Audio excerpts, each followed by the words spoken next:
warga 124, kembali lagi saya Karila akan menemani Anda. Kali ini kita akan membahas seputar keluhan-keluhan Anda yang mungkin selama ini pakai BPJS Kesehatan. Mungkin ada yang komplain nih, saya kok kalau ke rumah sakit tuh, aduh ada masalah aja nggak bisa pakai BPJS Kesehatan, kartunya nggak aktif dan sebagainya. Kita akan bahas soal hal ini. Sudah dengan Pak Muhammad Aras, Kepala Cabang BPJS Kesehatan Kota Makassar. Selamat sore Pak. Selamat sore. Apa kabar ini Pak? Alhamdulillah baik. Baik. Saya nanya kabar tapi saya sendiri kurang baik nih Pak. Karena kan lagi musim nih Pak, musim hujan, batuk, flu, demam. Ini kalau misalnya flu, batuk, demam kayak gini ke rumah sakit dilayani nggak sih Pak pakai BPJS? Iya, soal dilayani oleh BPJS itu tentunya ada kriteria. Ataupun ada prosedurnya. Nah, kalau saya lihat flu-flunya seperti ini harusnya ke FKTP terlebih dahulu ya, ke FKTP ya, sebelum nantilah di FKTP yang akan melakukan pemeriksaan apakah ini layak untuk dirujuk ke rumah sakit atau tidak ya. Karena jangan sampai semua peserta JKN itu ke rumah sakit malah peserta yang betul-betul membutuhkan layanan di rumah sakit malah tidak terlayani. Ya karena itulah yang bisa menyebabkan antrian begitu panjang di rumah sakit. Berarti ketika semuanya harus ke rumah sakit. Ada pertimbangan khusus begitu Pak ya? Ada kondisi medis istilah sesuai kebutuhan medis ya. Baik, nah Pak, kita kalau bicara soal BPJS ini ada aja keluhannya Pak. Kayak tidak habis-habis gitu Pak keluhannya. Tapi kalau dari Bapak sendiri yang paling sering didengar nih dari masyarakat nih, paling sering apa tuh Pak? Yang sampai ke telinga Bapak nih? Iya, alhamdulillah untuk saat ini kami menyadari bahwa keluhan ataupun permasalahan atas layanan JKN itu pasti selalu ada ya. Tapi upaya yang kita lakukan adalah bagaimana meminimalisir ataupun menindaklanjuti setiap keluhan yang ada. Nah, memang yang kalau kami evaluasi saat ini jumlah keluhan-keluhan yang masuk itu yang terbesar adalah dari sisi layanan obat. Layanan obat, kadang-kadang peserta atau paskes tidak menyediakan obat, kemudian peserta disuruh beli obat. Beli di luar. Akhirnya tidak pakai BPJS. Ya, tetap pakai BPJS, tapi obat-obatnya ini disuruh beli di luar. Nah, untuk kondisi-kondisi seperti ini, memang kami menghimbau ke semua peserta yang mengalami kondisi seperti ini agar disampaikan ke kami, ke BPJS Kesehatan. Karena ini sudah menjadi komitmen kami dengan fasilitas kesehatan untuk melayani peserta termasuk menyiapkan obat-obatnya. Nah itu, mengadu ke BPJS lewat mana Pak? Ya, kalau mengadu ke BPJS Kesehatan banyak cara yang bisa dilakukan ya, termasuk saya harapkan semua peserta bisa menggunakan mobile JKN. Jadi karena kalau saya lihat ya sudah rata-rata menggunakan HP, itu keluhan bisa langsung disampaikan melalui mobile JKN. Disampaikan di situ atau kalau memang belum menggunakan mobile JKN bisa lewat WA juga melalui Pandawa namanya. Pandawa Pak ya? Ya, melalui WA di 0811 8165 165. Dan di setiap hari ada petugas kami juga yang mobile di rumah sakit. Setiap rumah sakit? Ya, di setiap rumah sakit. Dan di setiap rumah sakit juga tertempel ada petugas BPJS 1. Jadi di setiap sudut-sudut rumah sakit ini yang kadang-kadang tidak diperhatikan oleh peserta. Jadi sebenarnya ada PIC rumah sakit ataupun PIC BPJS Kesehatan yang ditempel siapa namanya, kemudian bisa berapa nomornya yang dihubungi untuk menyampaikan keluhan ini ketika terjadi permasalahan. Sehingga ketika terjadi permasalahan obat misalnya disuruh beli obat, silakan dilaporkan untuk kami tindak lanjuti ke fasilitas kesehatannya ya. Baik. Ini saya juga lagi buka-buka mobile JKN ya. Di sini kita bisa melihat info program, kemudian riwayat pelayanan. Jadi di sini kalau misalnya kita sudah pernah masuk rumah sakit melalui Vaskes, karena kan BPJS Kesehatan kan itu mulai dari Vaskes pertama dulu Pak ya. Jadi kita bisa di sini juga bisa ngecek ketersediaan kamar begitu Pak ya di rumah sakit. Bisa. Lanjutan. Ya. Termasuk kalau kondisinya flu-flu biasa saja yang tidak perlu bisa perawatan. Ya, bisa konsultasi melalui mobile JKN tanpa ke paskesnya. Jadi ada menu telehealth di situ. Nantinya bisa dihubungi fasilitas kesehatannya melalui telekonsultasi. Di sini ada pengaduan layanan JKN. Boleh mengadu di situ Pak ya? Boleh ya. Jadi di situ pun ada SLA-nya. Ketika keluhannya sudah masuk di situ, ada SLA buat kami 1 sampai 3 hari untuk harus menyelesaikannya. Nah itu biasanya kalau masuk pasti kan banyak Pak. Iya. Bisa ribuan malah mungkin dalam satu hari. Iya. Itu cara membalas dan menyelesaikannya tuh gimana tuh Pak? Ya, jadi memang ada petugas kami yang menangani ini sesuai dengan lokasi masing-masing. Ini kan di seluruh Indonesia pasti ada keluhan-keluhan dan itu akan dikembalikan ke daerah atau wilayah masing-masing ketika itu berkaitan dengan di mana keluhannya terjadi. Dan itu harus kami respon karena itu menjadi kinerja kami ketika itu tidak direspon akan langsung kelihatan karena ini by system. Jadi makanya setiap keluhan kami berharap itu disampaikan by system karena akan terlihat kinerja kami ketika itu tidak ditindaklanjuti. Jadi itu penting Pak ya. Penting, jadi bisa lewat mobile JKN ataupun lewat Pandawa itu lewat WA langsung. Tapi saya kalau lewat WA kan kadang orang-orang iseng Pak langsung ditelepon, pernah nggak sih Pak? Kalau WA, kalau di Pandawa ini karena bukan media untuk melakukan telepon, ada sarana tersendiri lagi, melalui 165. Nah, itu kalau itu call centernya ya memang bisa dihubungi. Kalau WA Pandawa yang tadi kami sampaikan itu memang by chat saja. Chat. Ya. Itu bisa ada yang langsung diselesaikan nggak sih Pak dalam satu hari? Iya banyak. Ya jadi kami memang karena ini kan tergantung jadi jenis keluhannya ya. Kalau misalnya keluhan-keluhan yang memang berkaitan langsung dengan administrasi yang bisa kami selesaikan, kami akan langsung selesaikan karena memang targetnya di satu hari. Namun ketika keluhan itu memang membutuhkan koordinasi beberapa pihak, itu tentunya membutuhkan waktu untuk penyelesaiannya. Oke. Memang kalau untuk kepesertaan JKN di Makassar sendiri sudah berapa persen Pak total? Iya, kalau di kantor cabang Makassar ini khususnya, kalau di kami kan ada 5 kabupaten kota. Kantor cabang kami, Kota Makassar sendiri, Goa, Takalar, Maros dengan Pangkep. Dari kelima kabupaten ini kurang lebih penduduknya 3,44 juta. Yang sudah menjadi peserta 3,4 juta atau kurang lebih 99% lah sudah menjadi peserta JKN. Namun dari sisi tingkat ketertiban ini, karena tingkat ketertibannya baru tercapai 81% kurang lebih. Artinya di antara yang sudah terdaftar ini hanya 81% yang bisa mengakses layanan ya. Ya sisanya itu mungkin karena tidak aktif karena tidak bayar iuran lagi atau tidak dibayarkan iurannya oleh pemerintah lagi ya. Oke, begitu. Jadi tapi kalau untuk pelayanan kesehatan memang seperti apa Pak kalau untuk JKN ini? Karena banyak juga yang mengeluh tuh, kita kalau JKN biasanya kalau ke rumah sakit selalu di nomor kesekian kan begitu Pak? Ya, jadi sebenarnya kami melakukan kontrak dengan fasilitas kesehatan yang sudah kami lakukan kredensialin. Jadi setiap tahun itu kami melakukan namanya rekredensialin. Kami menilai kembali apakah paskesnya ini masih layak untuk memberikan jaminan kesehatan, memberikan layanan terhadap peserta JKN atau tidak.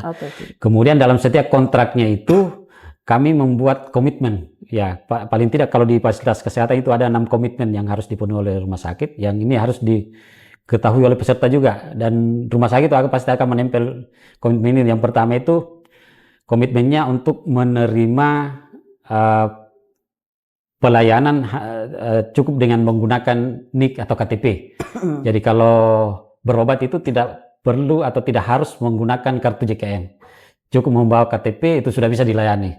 Kemudian yang kedua, tidak meminta dokumen fotokopi. Ya, jadi kalau selama ini kan persepsinya ke setiap pasien berobat harus memfotokopi banyak-banyak KTP-nya, kartunya dan lain sebagainya sehingga ya orang bilang ini jangan-jangan BPJS Kesehatan ini kerjasama dengan tukang fotokopi ya. Karena coba bayangkan kalau dalam setiap harinya berapa ribu orang yang berobat dan semuanya fotokopi, itu akan berapa banyak biaya yang keluar. Kemudian yang ketiga, memberikan pelayanan tanpa iur biaya. Ini menjadi kesepakatan kami dengan Paskes. Artinya ketika peserta itu mendapatkan layanan sesuai dengan haknya, maka tidak boleh ada pembebanan biaya. Ya, sesuai dengan haknya itu misalnya dalam setiap peserta itu ada kategori kelasnya. Kelas 2, kelas 1, kelas 3. Ketika peserta memiliki hak kelas 2, kemudian dia dirawat di kelas 2, maka tidak boleh ada pembebanan biaya apapun termasuk obat-obat tadi yang kita bicarakan. Jadi kalau ada pembebanan biaya silakan dilapor ke BPJS Kesehatan karena itu harusnya tidak boleh dibebankan biaya. Kemudian ini yang penting juga nih, tidak melakukan pembatasan hari rawat pasien. Nah, kita bicarakan tadi ya. Hari rawat pasien itu dalam artian ada pembatasan 3 hari. Ini kan yang banyak beredar. 3 hari harus keluar rumah sakit. Harus dirawat 3 hari dulu. 3 hari sudah harus keluar rumah sakit. Nah, ini tidak ada. Baru masuk lagi. Okay. Jadi tidak ada ketentuan seperti itu. Bahkan kita sepakati sekarang. Jadi ketika rumah sakit masih memberlakukan ini, artinya dia melanggar komitmen yang ada. Pak di Makassar. Ada. Ya, jadi silakan aja. Karena kita memang tidak memungkiri di semua fasilitas kesehatan ini kan yang melayani cukup banyak. Jadi mungkin saja ada oknum-oknum tertentu yang memanfaatkan, ya, dan itu harus dilaporkan supaya kita tahu permasalahan ini, kita langsung selesaikan. Nah, tapi memang permasalahan hari rawat 3 hari ini, kadang-kadang ada juga kendala di lapangan, karena peserta itu menganggap bahwa ketika dirawat di rumah sakit itu memang harus benar-benar sembuh baru keluar rumah sakit. Ya, sehingga ada juga peserta yang meminta untuk tetap dirawat di rumah sakit, padahal menurut penilaian dokternya itu seharusnya sudah bisa rawat jalan. Itu tidak boleh juga seperti itu, karena yang memutuskan untuk ini masih boleh dirawat atau tidak adalah dokternya. Ya, jangan karena kami juga banyak menemukan kondisi misalnya karena tidak ada yang menjaga di rumah sehingga keluarganya mau menitip di rumah sakit, itu tidak boleh juga. Karena tidak sesuai dengan kebutuhan medis. Ya. Kemudian tambahan komitmen yang lain, ini memberikan pelayanan obat yang dibutuhkan dan tidak membebankan kepada peserta. Itu yang kita bicarakan juga tadi. Jadi tidak boleh dibebankan biaya. Kemudian yang terakhir, melayani peserta dengan ramah tanpa diskriminasi. Jadi ini terkait dengan pertanyaannya tadi, masih ada yang membeda-bedakan. Harusnya tidak ada yang tidak ada, karena yang pertama kalau kita lihat di keseluruhan, ya, jadi saat ini di kantor cabang kami itu sudah FKRTL atau rumah sakit yang kerjasama dengan kami kurang lebih 64. Dan mungkin dari sisi pasien yang berobat di keseluruhan rumah sakit itu mungkin di atas 90% di situ. Artinya kan pendapatan Paskes itu rata-rata dari JKN. Jadi harusnya tidak boleh ada diskriminasi. Dan itu memang sudah menjadi komitmen Paskes. Jadi kalau masih ada yang membeda-bedakan, dilaporkan aja. Ya, supaya kami menindaklanjuti ke Paskesnya seperti apa sih kondisinya sehingga dianggap oleh peserta ini masih membeda-bedakan. Baik Pak, bicara soal JKN, ini kan layanan yang paling banyak digunakan oleh masyarakat. Dan ini mulai dari perkotaan sampai pedesaan semua ada. Lalu kemudian ada juga yang bertanya begini Pak, ini saya sudah sekarat nih, mau langsung masuk ke rumah sakit aja, bisa langsung pakai BPJS. Atau mungkin ada juga tuh banyak sekali tuh Pak yang mengeluh, kami harus ke Vaskes pertama dulu ngurusin, sedangkan orangnya udah tinggal napas 1-2 begitu Pak. Ini bagaimana ini Pak? Ya, jadi itu yang kami sampaikan tadi, bahwa dalam layanan JKN itu setiap peserta itu memiliki hak untuk mendapatkan layanan di mana saja, di Paskes manapun saja sesuai dengan kebutuhan, tapi tentunya ada prosedurnya. Ya, ini kalau di asuransi swasta itu ada namanya kontraknya juga. Kalau di kita yang merupakan kontrak layanan dengan peserta itu adalah sesuai dengan ketentuan Perpresnya atau Permenkesnya. Nah, di setiap peserta JKN itu akan ditentukan atau dibebaskan kepada peserta untuk memilih yang namanya FKTP, Fasilitas Kesehatan Tingkat Pertama. Nah, ketika peserta sakit, maka sesuai dengan mekanisme pelayanan, maka peserta itu harus berobat terlebih dahulu di Paskes di mana dia terdaftar FKTP-nya. Ya, jadi FKTP-nya itu bisa di puskesmas, bisa di klinik atau dokter pratama. Itu sebenarnya diberikan kebebasan kepada peserta untuk memilih di mana dia ingin memilih Paskes tersebut. Tetapi ketika dia berobat, maka harus berobat terlebih dahulu di mana dia terdaftar. Berarti ada kondisi tertentu nih Pak, yang kemudian kondisi seperti ini yang kemudian pas baru masuk rumah sakit bisa langsung dilayanin pakai BPJS. Iya, kalau yang namanya darurat, kondisi darurat. Ya, jadi kalau kondisi darurat sendiri itu kan sudah diatur juga di Permenkes 47 tahun 2018 terkait bagaimana kriteria darurat, dan yang menentukan apakah ini darurat adalah dokter, tentunya adalah dokter yang memeriksa di fasilitas kesehatan.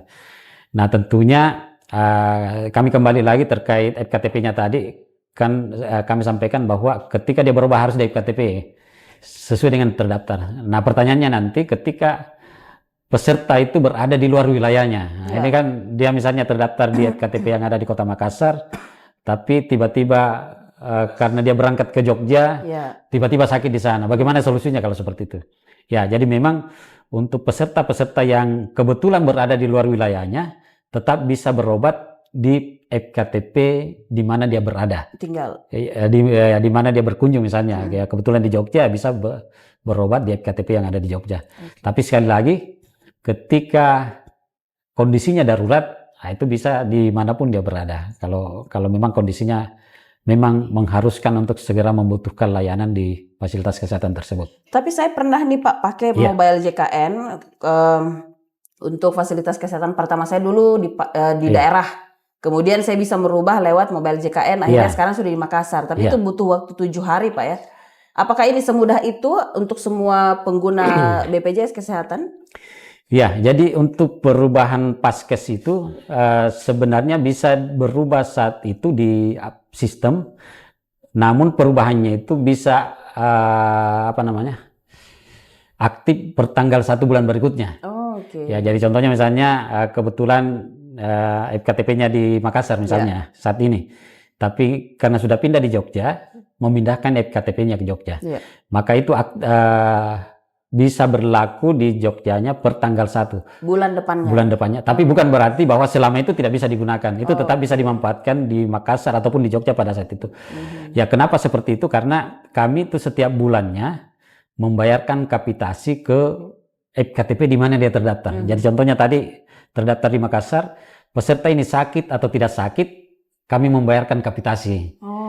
Ya, jadi tentunya untuk ketika bulan November ini masih terdaftar di Makassar, kapitasinya harus kami bayar di Makassar. Jadi per tanggal 1 bulan Desember, pesertanya sudah pindah, maka kapitasinya akan kami pindahkan untuk dibayar di Jogja. Nah, tapi untuk layanannya tetap bisa, apakah pada saat di Makassar ataupun di Jogja nantinya. Nah ini mungkin bisa diurai juga nih Pak Kacap, untuk tahun ini sendiri sudah berapa sih yang dibayarkan Pak? Tahun ini secara keseluruhan ya. Ya, kalau kami hitung-hitung, kalau tahun kemarin itu biaya pelayanan kesehatan yang kami bayarkan ke seluruh Paskes di wilayah kantor cabang kami kurang lebih 3,5 triliun. Lumayan besar ya. 3 triliun ya. Jadi itu memang peserta-peserta yang berobat baik di KTP maupun di rumah sakit. Tapi itu termasuk sakit-sakit yang parah juga ya Pak? Karena ya, ada penyakit mulai dari cancer. Mulai mungkin yang kalau berobat di puskesmas hanya ya 10 ribuan mungkin biayanya, sampai dengan ratusan juta ya. Ya, jadi sebagai contoh untuk penyakit jantung yang mungkin harus operasi jantung, biaya per orangnya itu 130 juta ya.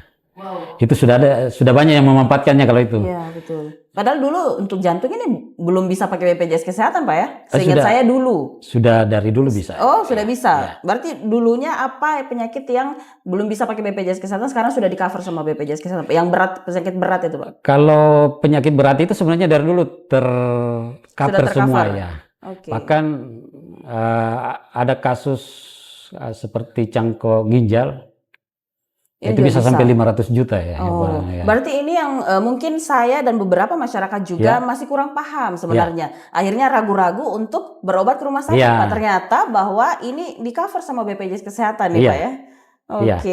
Ya, termasuk ya penyakit-penyakit kronis misalnya seperti diabetes, hipertensi yang memang itu membutuhkan pengobatan yang lama yang ini penyakit yang banyak di masyarakat nih Pak, hipertensi nih. Hipertensi ya. Gula. Jadi jangan takut untuk berobat ke BPJS Kesehatan, tapi sesuai dengan prosedurnya Pak ya. Ada Paskes pertama, kemudian ke rumah sakit untuk mendapatkan layanan untuk bisa menggunakan BPJS Kesehatan. Nah, kemudian bicara soal obat-obatan Pak. Ini obat-obatan BPJS Kesehatan emang cuma di rumah sakit aja atau ada juga yang bisa didapatkan, misalnya seperti yang tadi dikatakan cuma bisa beli di luar tapi bisa pakai BPJS nggak gitu? Ya, jadi obat-obatan yang ada di BPJS Kesehatan itu ada obat-obatan yang masuk dalam paket. Masuk dalam paket itu artinya ketika peserta berobat, pembiayaannya itu baik perawatannya, pemeriksaan dokternya, dan obat-obatannya menjadi paket pembiayaan yang dibayarkan oleh BPJS Kesehatan. Soal penggunaan obatnya itu memang pengaturan dari fasilitas kesehatannya, terutama di rumah sakit. Mau menggunakan, ya karena standar penggunaan obat kita adalah menggunakan obat-obat yang namanya obat Pornas ya, formularium nasional yang memang ditetapkan oleh pemerintah. Namun di ketentuan sesuai Permenkes juga dinyatakan bahwa ketika peserta membutuhkan obat-obat di luar dari formularium nasional, maka itu dapat diberikan kepada peserta dengan persetujuan pimpinan Paskesnya dan tidak boleh dibebankan oleh kepada peserta sepanjang dibutuhkan. Jadi intinya obat apapun yang digunakan itu harusnya tidak dibebankan kepada peserta. Ini obat-obat yang masuk menjadi obat-obat paket. Tapi ada juga obat-obat yang sebenarnya bisa ditagihkan oleh Paskes ke BPJS Kesehatan sesuai dengan yang penggunanya. Itu kami kategorikan sebagai obat-obat kronis misalnya. Seperti obat diabetes, DM yang memang berkelanjutan penggunaannya, obat hipertensi berkelanjutan penggunaannya. Itu memang ditagihkan tersendiri oleh Paskes dan itu banyak dimanfaatkan oleh peserta JKN. Jadi kalau ya untuk obat-obat kronis sendiri ini kita berharap peserta-peserta JKN itu yang terhadap penyakit kronis seperti diabetes mellitus, hipertensi itu dapat dirujuk balik ke FKTP-nya. Sehingga tidak perlu ke rumah sakit lagi untuk mengambil obatnya. Jadi cukup FKTP-nya yang nantinya akan melanjutkan obatnya. Kemudian diambil di apotek yang kerjasama dengan BPJS Kesehatan. Tapi ada nggak sih Pak obat-obat yang tidak di-cover sama BPJS Kesehatan? Ya, selama pembiayaan itu masuk menjadi paket, maka harusnya terjamin. Harusnya masuk dalam pembiayaan JKN. Itu seperti yang kami sampaikan tadi. Jadi standar penggunaan obat peserta JKN adalah formularium nasional. Tapi di Permenkes menyatakan ketika ada obat-obat di luar formularium nasional dan itu dibutuhkan oleh peserta, wajib diberikan oleh rumah sakit tanpa dibebankan kepada peserta. Pasien. Baik, itu tentunya kabar yang sangat bagus ya, khususnya bagi Anda mungkin yang nantinya menonton ini dan lagi dirawat di rumah sakit, ini boleh nih langsung tanya dulu mungkin ke dokternya begitu Pak ya. Kemudian kita kalau bicara soal layanan JKN kan ini apalagi di Makassar nih Pak dan beberapa daerah seperti yang disebutkan tadi kan ada daerah yang bisa dibilang cukup jauh jangkauannya dari pusat kota dan juga rumah sakit umum daerah. Nah kalau seperti itu ada nggak sih Pak yang pernah mengeluh kemudian waduh ini yang paling sering itu yang mau melahirkan tuh Pak. Belum ada BPJS-nya sampai di rumah sakit ternyata ribet dan sebagainya. Ini sebenarnya seperti apa sih Pak? Mungkin sekalian di sini nih bisa diungkap ke pemirsa dan juga pendengar kita. Sebenarnya apa sih yang permasalahan oleh ibu hamil yang mau melahirkan tapi belum punya BPJS Kesehatan? Ya, sebenarnya ini yang perlu kita dorong kesadaran dari seluruh masyarakat ya. Terutama memang yang potensial untuk menggunakan BPJS ini ya. Apalagi kalau orang yang mau melahirkan harusnya kan sudah 9 bulan ini. Harusnya memang sudah disiapkan JKI-nya dari awal. Jangan nanti masuk rumah sakit baru kelabakan cari ya. Karena pemerintah pun menyiapkan ketika peserta itu tidak mampu, itu bisa dibiayai melalui pembiayaan pemerintah. Ya, jadi alhamdulillah di seluruh kabupaten kota di Provinsi Sulawesi Selatan ini ada kerjasama BPJS Kesehatan dengan pemerintah daerah yang untuk mendaftarkan penduduknya, sehingga ketika ada penduduknya yang menurut penilaian pemerintah daerah perlu mendapatkan bantuan, maka itu akan didaftarkan melalui pemerintah daerah. Jadi harusnya kasus-kasus seperti ini tidak terjadi ketika memang dari awal diantisipasi bahwa saya ini akan melahirkan, harusnya dari awal sudah punya JKN, jangan nanti di rumah sakit baru. Akhirnya ketika kasus ini mencuat banyak yang mengatakan enak dulu tinggal bawa KTP, KTP atau surat keterangan miskin sudah dilayani. Sekarang BPJS agak ribet kayak seperti itu. Tapi kalau misalnya memang ini bisa sesuai dengan prosedur, sebenarnya tidak ada masalah begitu Pak ya. Dan sebenarnya diwajibkan nggak sih Pak seluruh masyarakat Indonesia menggunakan BPJS? Iya, sebenarnya sesuai dengan undang-undang itu diwajibkan. Bahkan ada sanksi, atas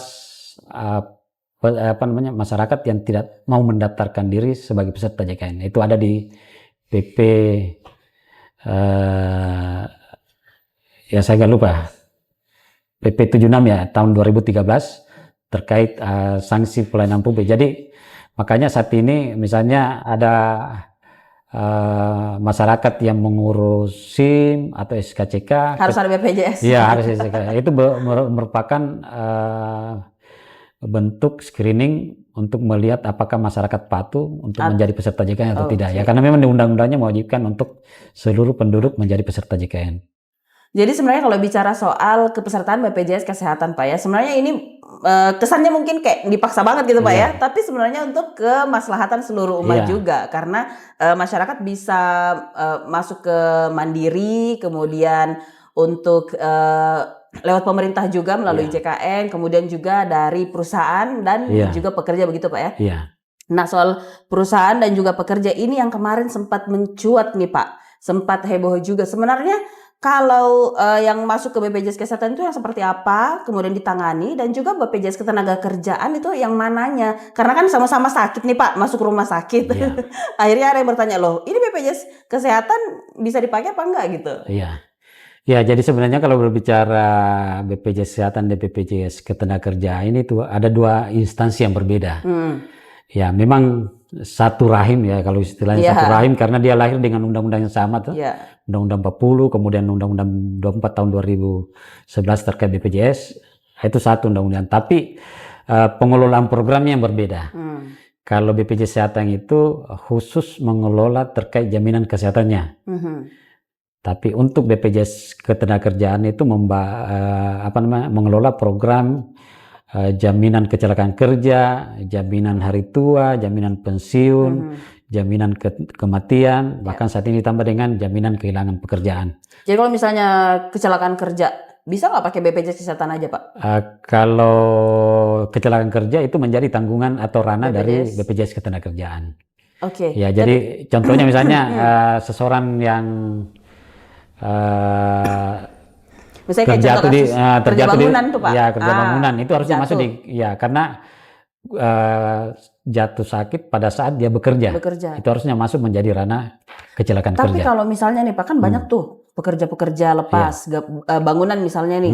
Mereka nggak ada standarisasi dari perusahaan manapun, nggak dibawa di perusahaan manapun, tapi kemudian kecelakaan kerja dan akhirnya bisa nggak tuh pakai BPJS Kesehatan Pak? Ya, jadi kalau di undang-undang itu menyatakan bahwa setiap pemberi kerja wajib mendaftarkan karyawannya baik menjadi peserta JKN maupun peserta BPJS Tenaga Kerja.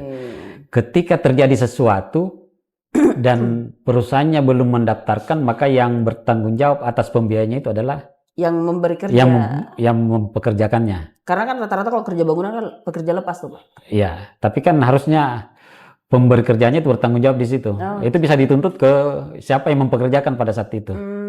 Baik. Nah itu kalau kita bicara soal keluhan, kemudian layanan fasilitas JKN, kita juga sempat mendengar ini udah dari tahun lalu deh kayaknya Pak ya, atau awal tahun ini tentang KRIS nih Pak. KRIS. Kami juga menunggu nih. Sebenarnya pemberlakuan KRIS ini seperti apa sih Pak, kelas rawat inap standar yang katanya udah mau disatukan semua nih. Itu ini benar adanya tahun ini atau beberapa tahun lagi akan diberlakukan? Ya, jadi terkait KRIS ini atau kelas rawat inap standar ini memang merupakan amanat dari Perpres. Dan sebenarnya kita sama-sama menunggu ini karena kami tentunya dari BPJS Kesehatan akan melaksanakan sesuai yang ditetapkan oleh pemerintah. Namun terkait KRIS ini memang sampai saat ini belum ada ketentuan seperti apa yang akan dilaksanakan sehingga memang belum jalan. Berarti tahun ini belum? Belum, ya. Tahun depan belum juga Pak? Kami belum bisa memastikan, tentunya kami menunggu. Tapi memang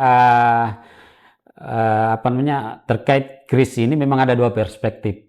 Ada dua perspektif. Ada yang menyatakan bahwa KRIS itu adalah kelas rawat inap standar dengan satu kelas yang sama ya. Iya, cuma kelas 1 semua katanya. Kelas 3 semua kelas 3 semua. Ya, benar-benar. Ya, tapi ada perspektif yang lain bahwa KRIS itu sebenarnya adalah kelas rawat inap standar yang distandarkan adalah kelas satunya itu standarnya seperti apa. Kelas 2-nya standarnya seperti apa dan kelas 3 standarnya seperti apa. Tapi ini memang urusannya pemerintah untuk menggodok mana yang terbaik buat peserta ya. Berarti kita masih menunggu Pak ya? Ya, masih menunggu. Kita masih menunggu seperti apa nanti pemberlakuan kelas rawat inap standar ini. Tapi yang pasti kalau bicara soal pelayanan, orang selalu mau pelayanan nomor 1 nih Pak. Iya, betul. Ya, kita juga memang berharap ketika ini KRIS diberlakukan, itu memang dalam rangka meningkatkan mutu layanan juga kepada peserta sehingga apa yang didapatkan oleh peserta sudah bagus selama ini tidak mengalami penurunan ya, seperti itu. Baik. Nah, kalau bicara soal pelayanan lagi nih Pak, ada nggak sih dari kalau keluhan masyarakat kan udah sering tuh Pak. Kalau rumah sakit sendiri yang ngeluh ada nggak sih Pak? BPJS? Ya, rumah sakit keluhan dari manapun pasti ada. Ya, termasuk dari rumah sakit ke kami.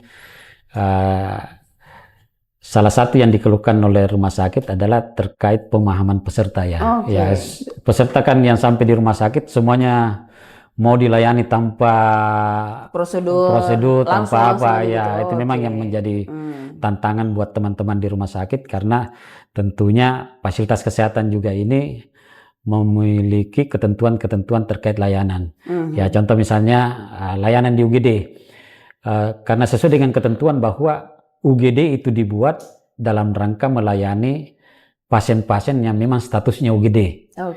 Coba dibayangkan ketika misalnya semua peserta lari ke UGD, ya itu tidak sesuai lagi dengan fungsinya. Makanya ini kita berharap jadi memang ada ketentuan-ketentuan, dan ini menjadi tantangan untuk kami bersama-sama dengan Paskes untuk memberikan edukasi ke masyarakat terkait bahwa layanan JKN itu walaupun bisa dilayani di mana saja, tapi ada prosedur yang harus kita. Iya, saya juga pernah ke rumah sakit melihat itu ada gambar, ini foto petugas BPJS dan juga kontak begitu Pak ya. Ya, itu namanya petugas BPJS 1 ya. Nah, itu bisa kalau misalnya ke rumah sakit, jadi jangan cuma liatin tempat obat dan juga perawat yang cantik-cantik kalau lewat ya. Itu harus dilihat tuh, ada di dinding tuh biasanya tuh dipasang. Jadi ada foto dan juga nomor kontak orang BPJS yang bertugas di rumah sakit itu. Nah, ini juga yang lagi viral nih Pak, penghapusan denda. Tadi ini pasti sangat ditunggu-tunggu untuk yang suka nunggak-nunggak BPJS-nya. Ini gimana nih Pak? Apakah memang diberlakukan tahun ini atau nanti tahun depan? Ya, jadi ini memang ada wacana dari pemerintah terkait jadi bukan penghapusan denda ya, tapi penghapusan tunggakan yuran ya. Jadi banyak ternyata peserta-peserta JKN yang tidak memiliki kemampuan lagi untuk menyelesaikan tunggakannya. Dan ini dilihat oleh pemerintah, tentunya bisa memberikan keringanan-keringanan terhadap peserta tersebut ya. Rata-rata berapa tahun Pak tunggakannya? Ya, ada yang sudah bertahun-tahun ya. Lumayan dong Pak ya. Karena ada juga peserta-peserta yang sebelumnya mandiri misalnya, itu dialihkan ke PBIJK yang dibiayai oleh pemerintah pusat. Dan sebenarnya pesertanya saat ini sudah aktif. Namun masih ada sisa tunggakannya yang belum terbayarkan. Nah, itu yang dilihat oleh pemerintah. Tapi kalau yang kami dengarkan ini kan masih wacana dan masih menunggu perpresnya dari pemerintah terkait bagaimana teknisnya. Tapi yang kami dengar bahwa untuk penghapusan tunggakan yuran ini memang ada kriteria tertentu. Terutama adalah peserta-peserta kelas 3 yang masuk ke dalam desil 1 sampai desil 5 ya, yang artinya mereka yang memang kurang mampu atau tidak mampu atau sudah kehilangan pekerjaan begitu Pak? Ya, tidak mampu atau kurang mampu ataupun termasuk kehilangan pekerjaan yang masuk desil itu. Jadi memang ada kriteria yang akan ditetapkan oleh pemerintah. Apakah termasuk mereka yang mandiri Pak? Ya, termasuk mandiri misalnya, bisa saja termasuk mandiri yang kelas 3 menunggak, ada tunggakannya dan masuk dalam desil yang ditetapkan oleh pemerintah. Artinya kalau ada beberapa tahun yang kemudian menunggak gitu Pak, rugi nggak sih Pak BPJS? Ya, tapi ini kan menjadi kebijakan pemerintah. Tentunya kami harus ikut apa yang menjadi ditetapkan. Karena tentunya pemerintah melihat bagaimana mengoptimalkan layanan ini supaya masyarakat yang tidak mampu bisa terbantu oleh pemerintah untuk kembali bisa mendapatkan layanan kesehatan. Jadi tujuannya sebenarnya adalah bahwa mereka tetap aktif di BPJS itu. Entah itu mungkin sebelumnya dari mandiri ke BPJS, JKN dan sebagainya begitu Pak ya? Ya, baik, mungkin yang terakhir Pak, apa yang ingin disampaikan kepada masyarakat khususnya pengguna BPJS kesehatan? Ya, baik, yang mau saya sampaikan kepada masyarakat adalah yang pertama adalah memastikan bahwa masyarakat ini sudah terdaftar sebagai peserta JKN, itu dulu. Kemudian yang kedua, memastikan bahwa kepesertanya ini aktif, ya, karena percuma juga sudah terdaftar tapi kepesertanya tidak aktif, artinya tidak bisa memanfaatkan. Banyak mekanisme yang digunakan untuk mengecek kepesertaan ini masih aktif atau tidak. Apakah melalui mobile JKN, melalui Pandawa yang kami sebutkan tadi, melalui care center 165, atau bisa langsung ke kantor BPJS Kesehatan untuk bisa mengecek apakah masih aktif atau tidak. Kemudian yang ketiga, pemanfaatan kartu JKN atau pemanfaatan KTP dalam berobat itu bisa digunakan di mana saja, tapi tentunya ada prosedurnya. Ada mekanisme layanannya mulai dari KTP, kemudian dirujuk ke rumah sakit, atau bisa mendapatkan layanan di mana saja ketika kondisi gawat darurat. Sehingga ini perlu dipahami oleh masyarakat, dan jika ada yang ingin ditanyakan silakan bertanya kepada kami. Di Mobile JKN bisa bertanya, di Pandawa bisa bertanya, atau langsung ke kantor BPJS Kesehatan untuk bertanya terkait BPJS Kesehatan. Terkait layanannya, kemudian apapun yang bisa didapatkan di BPJS Kesehatan gitu Pak ya? Layanannya, iurannya, keaktifannya, dan lain sebagainya. Baik. Jadi memang akses BPJS itu sangat mudah Pak ya, sudah sangat dimudahkan. Kalau misalnya di daerah yang susah sinyal, nggak bisa pakai Mobile JKN, bisa ada Pandawa gitu Pak ya? Ada Pandawa. Bisa ada Pandawa. Tapi kalau yang call centernya pakai pulsa nggak sih Pak? 165 pakai pulsa ya? Tidak pakai pulsa ya. Jadi jangan lupa isi pulsa dulu baru telepon ya. Baik, itu dia perbincangan kita dengan Pak Muhammad Aras, Kepala Cabang BPJS Kesehatan Makassar, dan tentunya banyak sekali pencerahan nih. Tadi saya juga jadi tahu kalau misalnya cuma batuk-batuk flu nggak usah di rumah sakit, yang penting dapat obat, tapi pakai BPJS Kesehatan. Saya Karila Kandi, warga 124, terima kasih dan sampai jumpa.